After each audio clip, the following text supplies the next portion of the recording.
नमस्कार आमर ये स्वतंत्र उपस्थापना को स्वागत करुछि मो मृणाल।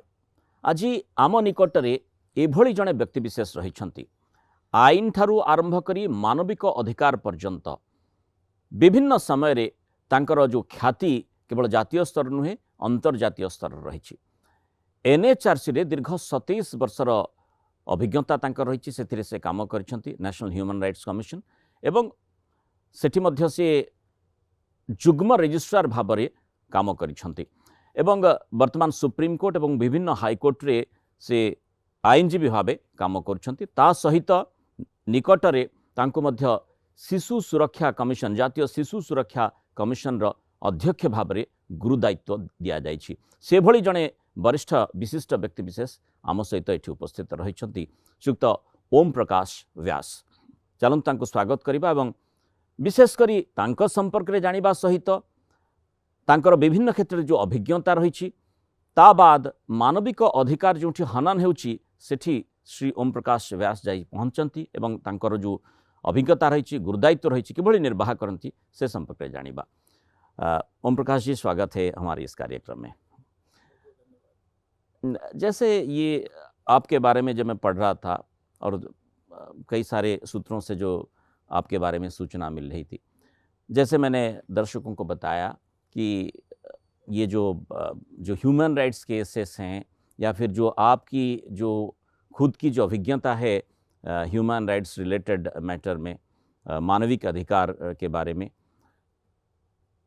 उसमें अगर देखा जाए अभी ऐसा नहीं है कि कई सालों पहले मानविक अधिकार के बारे में बहुत ज़्यादा बातें नहीं होती थी, लेकिन अभी तो बहुत सारी बातें होती हैं।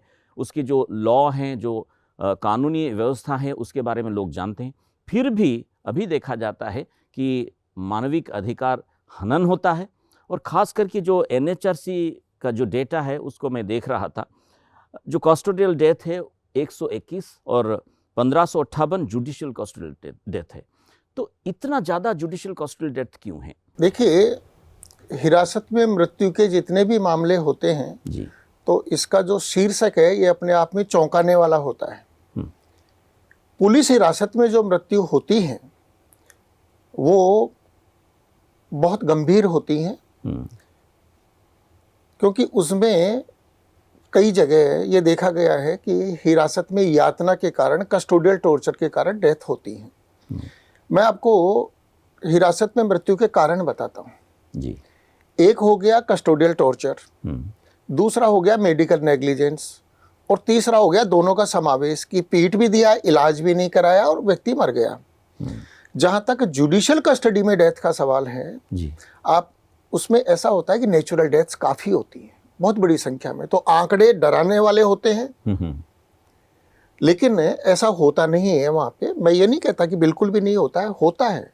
अच्छा। राष्ट्रीय मानवाधिकार आयोग की यदि आप एनुअल रिपोर्ट्स भी देखेंगे या आप उन वेबसाइट के ऊपर भी जाएंगे तो आपको लगेगा कि बहुत सारे मामले ऐसे होते हैं जहां मेडिकल नेग्लिजेंस के कारण, चिकित्सा सुविधाएं नहीं देने के कारण कैदी की मृत्यु हो जाती है। यहाँ पे जानबूझ के नहीं होता है। नहीं, जानबूझ करके मैं इसको नहीं कहूँगा, क्योंकि ये अपवाद स्वरूप होती है, इनको हम जनरलाइज नहीं कर सकते।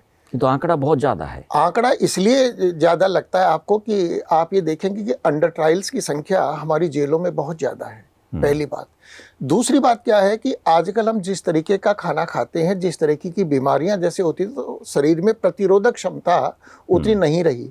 मैं आपको बताऊं कि पुलिस कस्टडी के अंदर यदि किसी की भी डेथ होती है तो एक नॉर्मल धारणा होती है, एक परसेप्शन होता है कि पीटने से हुई है। ऐसा नहीं होता है। कई केसों में हमने देखा व्यक्ति किसी बीमारी से पहले से ग्रसित था, एकदम से शॉक में आ गया, हार्ट अटैक हो गया उसका, ये भी उसके कारण होते हैं। या पुलिस की नेग्लिजेंस होती है कि वो उसको कह दें कि भाई अपनी दवाइयाँ भी साथ में ले लो तुम, या उसको टाइमली जो है बजाय उसको हॉस्पिटल के थाने ले गए उसको और उसकी चिकित्सा के अंदर देरी हो गई। तो ये इस तरीके के भी कारण होते हैं। जानबूझ करके यातना दे करके मारना, ये केसेस जो हैं इनकी संख्या ज़्यादा नहीं है, ऐसा भी कहा जाता है। और इसलिए जो मानवाधिकार जो कर्मियां हैं जो काम करते हैं उसी के ऊपर लोग उसको कई बार ऐसा भी होता है गाली भी देते हैं, इसलिए क्योंकि एक अपराधी को सपोर्ट करते हैं, समर्थन करते हैं, ऐसा लॉजिक भी दिखाया जाता है। ऐसे सिचुएशन आपको भी कई बार फेस करना पड़ा होगा? देखिए, हम कॉलोनियल माइंडसेट से निकलने के लिए अभी भी हम संघर्ष कर रहे हैं, हम पूरा नहीं निकल पाए हैं जी। कई बार क्या होता है, लॉ एनफोर्समेंट एजेंसीज के अंदर ट्रेनिंग का भी अभाव होता है, सेंसिटिविटी का भी कई बार अभाव होता है, सुपरविजन में भी लैप्सेज होते हैं। वो ये समझते हैं कि एडजुडिकेशन का काम भी हमें नहीं करना है। वहाँ एक द्वंद्व पैदा होता है। हर विभाग की अपनी एक सीमाएं हैं।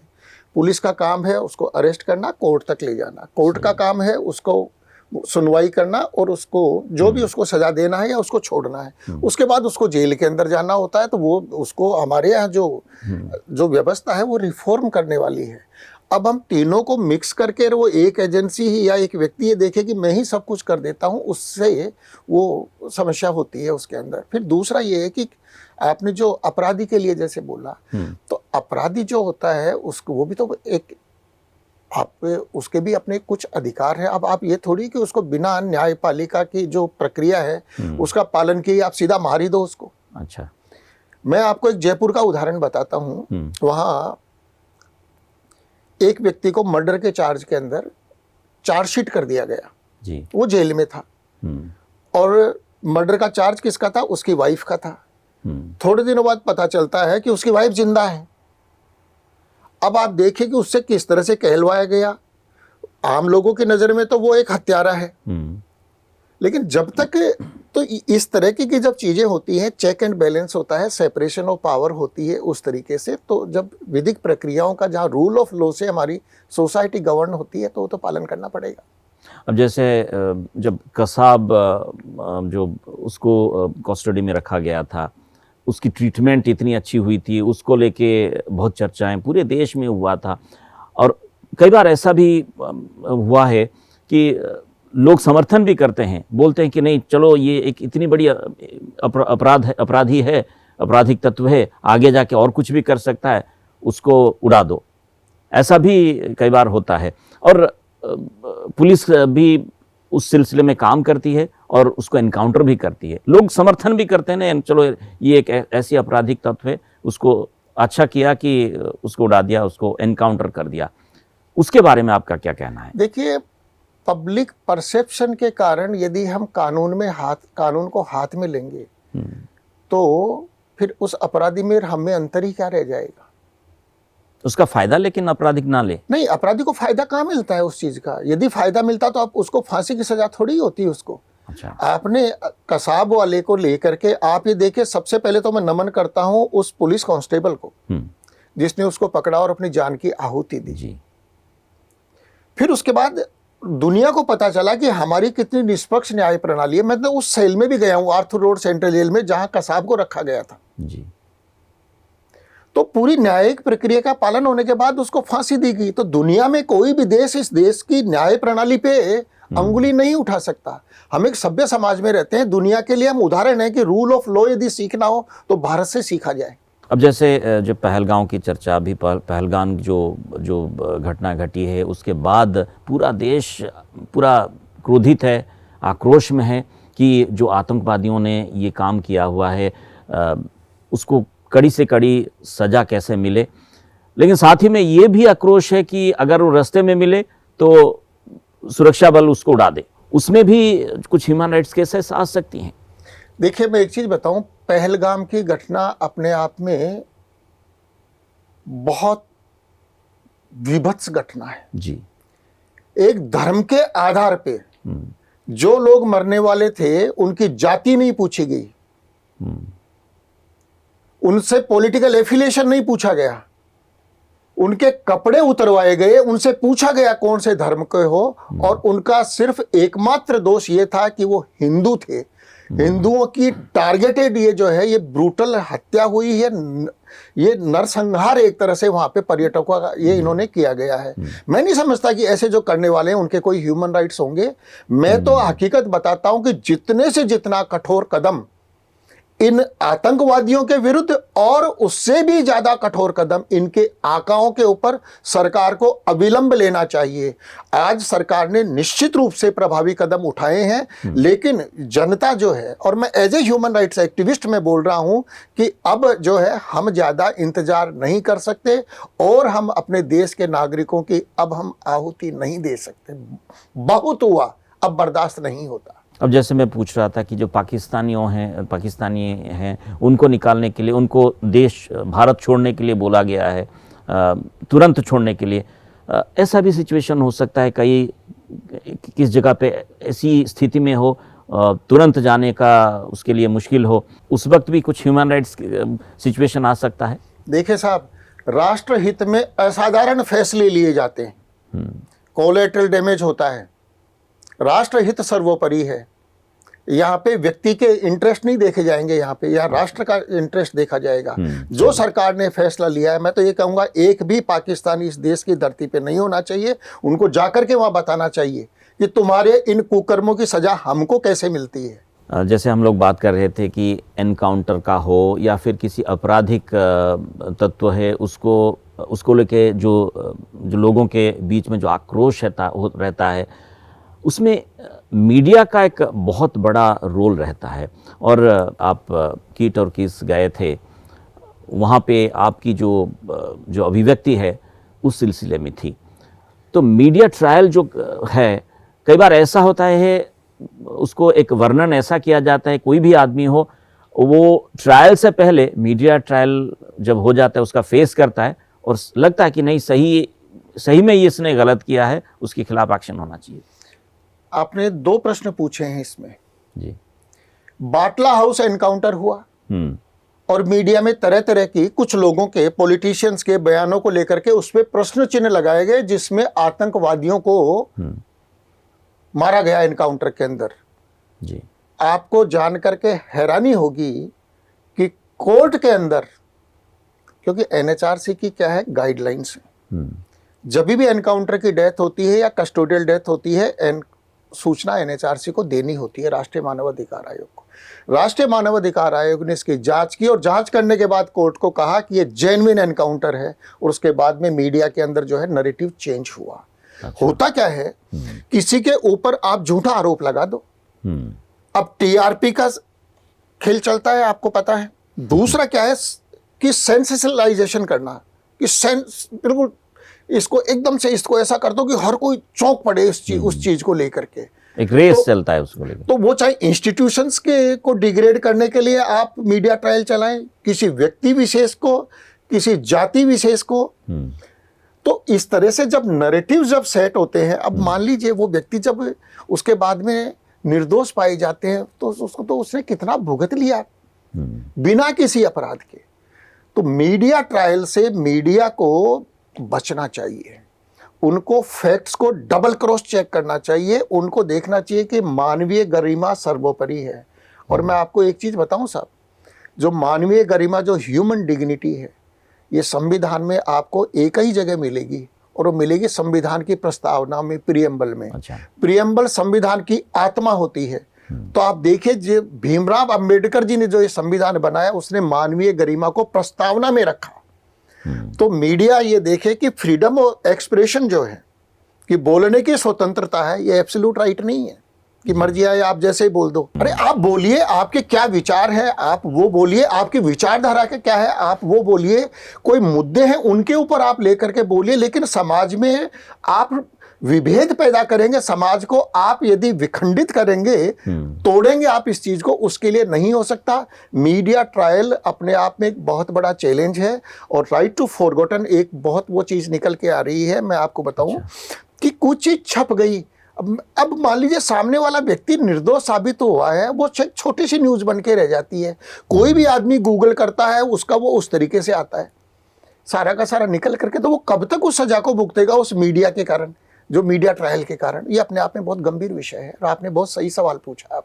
तो उसके लिए कुछ प्रावधान होनी चाहिए कि नहीं चाहिए?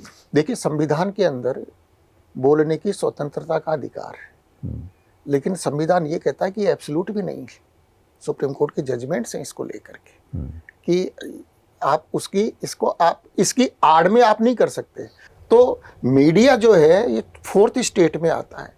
ह्यूमन राइट्स की यदि आप बात करें, मीडिया सबसे बड़ा स्टेक होल्डर्स में से एक है। Protection of human rights act की भी यदि आप बात करते हैं, वहां भी मीडिया को बहुत इम्पोर्टेंट स्थान दिया गया है।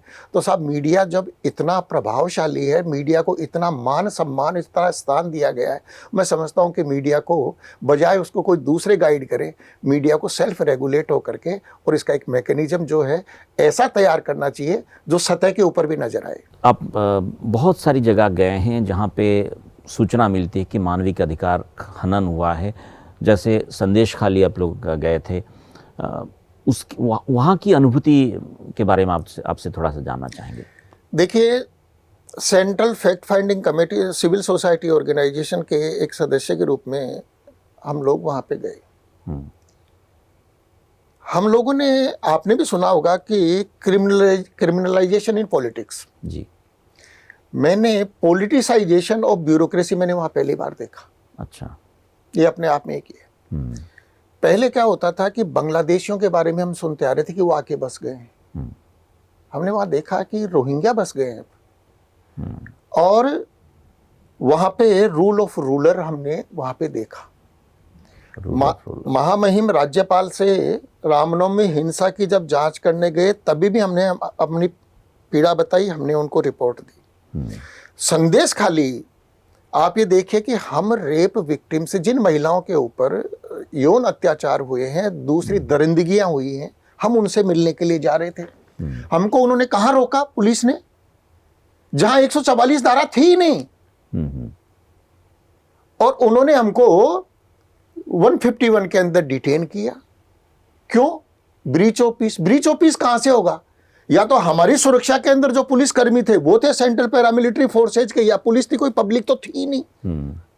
70 किलोमीटर हमको पहले रोक देना कि हम उनसे नहीं मिल पाए। मैं राष्ट्रीय मानवाधिकार आयोग में जॉइंट रजिस्ट्रार लो रहा हूं। हमारे साथ में पटना उच्च न्यायालय के मुख्य न्यायाधीश retired justice L Narasimha Reddy थे। एनसीडब्ल्यू की मेंबर थी हमारे जो साथ में थी। इसी उड़ीसा प्रांत के ही एक पत्रकार हमारे साथ में थे। अच्छा। एक एनसीपीसीआर के अंदर कंसल्टेंट रही वो महिला थी। एक रिटायर्ड आईपीएस ऑफिसर हमारे साथ में थे। हमको ये शांति भंग करेंगे तो रूल ऑफ रूलर वहां पे देखना, हमको गिरफ्तार किया गया। ठीक है, हाईकोर्ट ने क्वेश्चन किया, बाद में हाईकोर्ट के आदेश से हम गए। और जो हमने वहां पे जो पीड़ितों के साथ में हमने जो दरिंदगियां जो हुई हमने बताया उसको। हमने, आप ये देखे, रामनवमी की जब हिंसा हुई थी हमने एनआईए की जांच की मांग की थी और उसके बाद में जुडिशरी से जो है एनआईए की जांच का ऑर्डर हुआ और सच सामने आया। हमने तो साहब बंगाल के गवर्नर साहब को हमने कहा कि सिचुएशन यहाँ पे कॉन्स्टिट्यूशनल ब्रेकडाउन है, यहाँ पे राष्ट्रपति शासन लगना चाहिए। अब आप देखिए मुर्शिदाबाद हो गया। मुझे नहीं पता कि अब किस चीज का इंतजार हो रहा है। बंगाल टेक्स्ट बुक केस है जहां पे राष्ट्रपति शासन तुरंत लागू होना चाहिए, वहां पे राष्ट्र हित में। ओम प्रकाश जी, एक भीम नाम का एक सिविल सोसाइटी है, उसको आप चलाते हैं, उसके बारे में हमारे दर्शकों को थोड़ा बोलिए। देखिए, basic human rights initiative for marginalised जो भीम है, ये मानव अधिकारों के लिए संकल्पित है और इसके अंदर जो कर्मठ जो मानव अधिकार कार्यकर्ता है जी, वो कार्य करते हैं। बहुत एमिनेंट लॉयर्स भी हमारे साथ में इसमें हैं। पवन दुबे हों, आकाश वाजपेयी हों, संदीप जिंदल हों, यज्ञ मेरू हों, आशीष सोलंकी हों, अनुमिता दत्ता चौधरी हों, कुहू पाड़ा हो, तो और सोनाली जी जैसे एकेडमिशियंस हों, तो बहुत सारे लोग जिसमें एकेडमिशियंस भी हैं, लॉयर्स भी हैं और सोशल एक्टिविस्ट भी हैं। ये मानव अधिकारों के लिए ये सिविल सोसाइटी ऑर्गेनाइजेशन जो है ये सतत रूप से कार्य करता है। श्री ओम प्रकाश जी, अब जैसे कुछ दिनों पहले आपको एक गुरुदायित्व मिला है, जैसे शिशु सुरक्षा कमीशन का आपको अध्यक्ष बनाया गया है। ऑब्वियसली अब जैसे देख रहे हैं पूरा देश में भी एक बहुत बड़ी मुद्दा है शिशु सुरक्षा को लेके। उड़ीसा में भी बहुत सारी केसेस ऐसा आती हैं और उसमें कई बार ऐसा होता है कि जो बच्चियां बच्चे खो जाते हैं उसको भी ढूंढने का प्रयास सरकार करती है, उसमें सफलता भी मिलती है। लेकिन इसके बारे में आप कुछ लक्ष्य आपका होगा, खुद का लक्ष्य होगा कि ऐसा मैं करूँगा, उसके बारे में थोड़ा सा बताइए। देखिए, चाइल्ड वेलफेयर कमेटी का एक बहुत बड़ा रोल होता है और ह्यूमन राइट्स के जो जिस तरह से सजीव प्रकरण आपके सामने आते हैं, और जब आप उन प्रकरणों को देखते हैं जी। तो आपका हृदय जो है वो हिलता है। मैंने कुछ दिन पहले देखा, छोटी छोटी बच्चियां वो गर्भवती हैं। सोशल मीडिया का जो इन्फ्लुएंस है वो किस तरह से उनकी जिंदगियों को विपरीत रूप से प्रभावित कर रहा है। और अधिकतर जो विक्टिम्स हैं इनके अंदर आप देखेंगे कि वो गरीब परिवार हैं, और उनके जो माता पिता हैं वो इसलिए काम करने पड़ते हैं कि 2 जून की उनको रोटी कमानी होती है। सही। बहुत बढ़िया दिल्ली के अंदर मैंने देखा कि सरकार ने बहुत अच्छे इंतजाम किए हुए हैं, बहुत अच्छे होम हैं, स्कूलों में उनको भेजा जाता है, उनके पोषण का इंतजाम है, उनके रहने का बहुत अच्छा इंतजाम है, उनकी चिकित्सा का बहुत अच्छा इंतजाम है, उनके काउंसलिंग का बहुत अच्छा इंतजाम है। और काउंसलिंग से इतनी चीज़ें निकल करके आती हैं कि पुलिस के लिए भी वो चीज़ें सहायक होती है कि किस तरह से ऑफेंडर्स को, जो उन गरीबों का, उन बच्चियों के साथ में जो दरिंदगी करते हैं, उनको प्रोसिक्यूट करने के अंदर किस तरीके से मदद मिलती है। दूसरा मैं आपको बताऊं, मेरा पहला दिन था, मैं पीएम केयर के बच्चों से मिला, जिन कोरोना के काल में जिन बच्चों के माता पिता खत्म हो गए।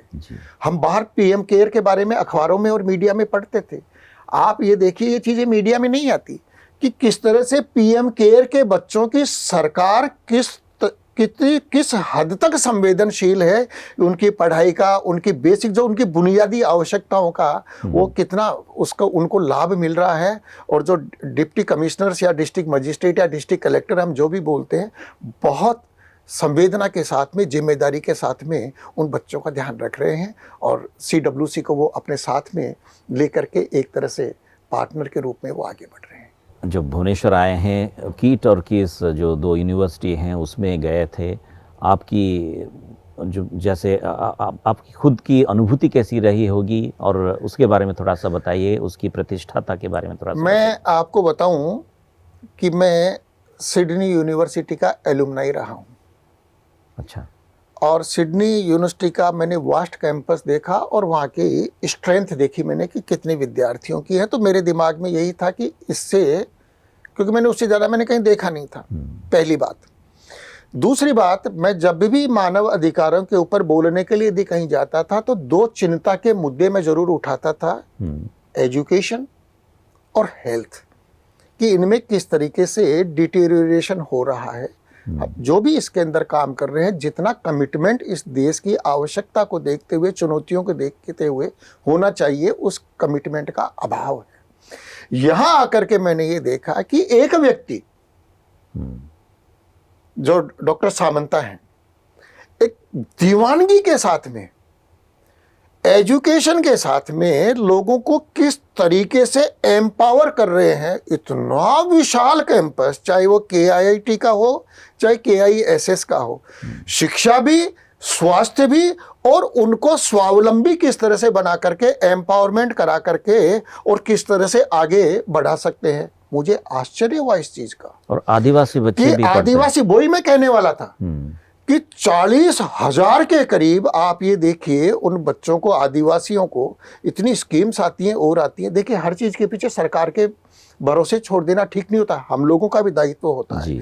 आदिवासी बच्चों को रखना, उनको पढ़ाना, उनको आगे बढ़ाना, और बिना किसी उसके फ्री के अंदर, ये विलक्षण व्यक्तित्व होते हैं इस तरीके के। और आपका, मैं समझता हूँ कि उड़ीसा को इस चीज़ के ऊपर अभिमान होना चाहिए वास्तव में, कि आपके यहाँ पे एक ऐसा व्यक्ति है जो एक मिशनरी, और जो खुद किराए के मकान में रहता हूँ। इतना सिंपल है कि उस तरीके से। और मैं तो देशवासियों को से कहूँगा वास्तव में कि उनको ये कैंपस आकर के देखने चाहिए। और मैं हकीकत बताता हूँ कि जैसा डॉक्टर सामंता ने जो ये मुहिम जारी की है, देश में बहुत सारे लोगों को प्रेरणा मिलेगी। इस देश में बहुत अच्छे लोग बहुत बड़ी मात्रा के अंदर हैं। एक गाइडेंस की ज़रूरत होती है।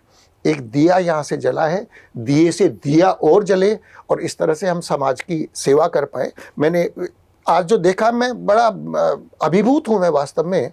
और शब्दों में आप यदि मुझे सही कहें तो मैं सही तरीके से उसको वो भी नहीं, क्योंकि भावनाएं बहुत ज़्यादा हैं और शब्द कम पड़ रहे हैं। जिस तरीके का मैंने डॉक्टर सामंता का, किसका हो, KISS का या KIIT का हो, अभूतपूर्व योगदान वो देश के लिए कर रहे हैं वास्तव में, और खासकर आदिवासी समुदाय के लिए।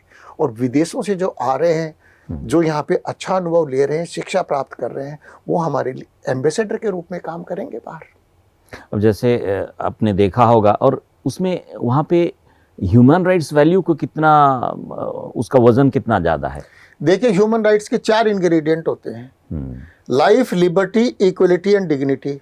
लाइफ कितनी अच्छी है यहाँ पे, लिबर्टी आपके छात्रों को कितनी अच्छी, यानी लेट के भी पढ़ना चाहो उसकी भी व्यवस्था है जी, सोफा पे बैठ के पढ़ना चाहो उसकी भी व्यवस्था है, आपके पास मोबाइल का कॉल आ जाता है उसके लिए भी आपने एक अलग डेजिग्नेटेड एरिया कर रखा है, आपको अकेले में रिसर्च का काम करने है उसकी भी व्यवस्था है, आपको डिजिटल वाले वर्ल्ड में जाना है उसकी भी व्यवस्था है, पुस्तकों के रेफरेंस मटेरियल के वो भी है। इक्वलिटी, यहाँ न कोई धर्म का भेद, न कोई जाति का भेद, किस भी तरीके का नहीं है, सारा का सारा सबको इक्वल अपॉर्चुनिटीज उस तरीके से मिली हुई हैं। और डिग्निटी तो यहाँ के रोम रोम में बसी हुई है। तो अब मैं इससे ज़्यादा और मुझे नहीं लगता कि किस में उसको आपकी अनुभव वो ऐसा ही हुआ है। ऐसा ही देखिए कि किस में जिस तरह से हम हैं, हम आदिवासी समुदाय को एक पॉलिसी मेकर और एक डिसीजन मेकर के रूप में हम उनको तैयार करने की वो एक पहल चल रही है कि उनको आगे लेकर के आना है। किटवाला प्रोफेशनल एक्सीलेंस हम किस तरह से कि हम दुनिया के लीडर कैसे बन सकते हैं, तो ये 2 साइड बाय साइड एक इस तरीके के कार्य चल रहे हैं। मैंने स्कूल ऑफ लॉ देखा, इतना गजब का यहाँ पे वो है, इंजीनियरिंग के हैं, मीडिया का तो मैं कहता हूँ मुकाबला नहीं, मैंने तो कल्पना नहीं की थी। कितनी ज़बरदस्त यहाँ की लाइब्रेरीज हैं, कितने ज़बरदस्त यहाँ पे मीटिंग रूम्स और कॉन्फ्रेंस रूम वगैरह जो हैं वो स्टूडेंट्स के लिए भी हैं। यानी ऐसा लगता है कि उनको कस्टमाइज किया है, टेलर मेड करके उनकी रिक्वायरमेंट्स को देखते हुए। तो और उसके साथ में संस्कृति का समावेश कि आप जहाँ चलते जाएंगे आपको इधर देखेंगे तो आपको लगेगा मैंने इधर कहीं कुछ मिस कर दिया जी। तो इंडियन हेरिटेज, कल्चर और जो है अपने आप में एक ये बेजोड़ नमूना है इस तरीके का। मैं चाहता हूं कि लोगों को आकर के देखना चाहिए। बहुत बहुत शुक्रिया हमारे साथ बात करने के लिए, धन्यवाद आपने मुझे आपकी अनुभूति शेयर करने के लिए। बहुत अच्छा लगा और बहुत बहुत धन्यवाद आपका। बहुत शुक्रिया। नमस्कार। नमस्कार।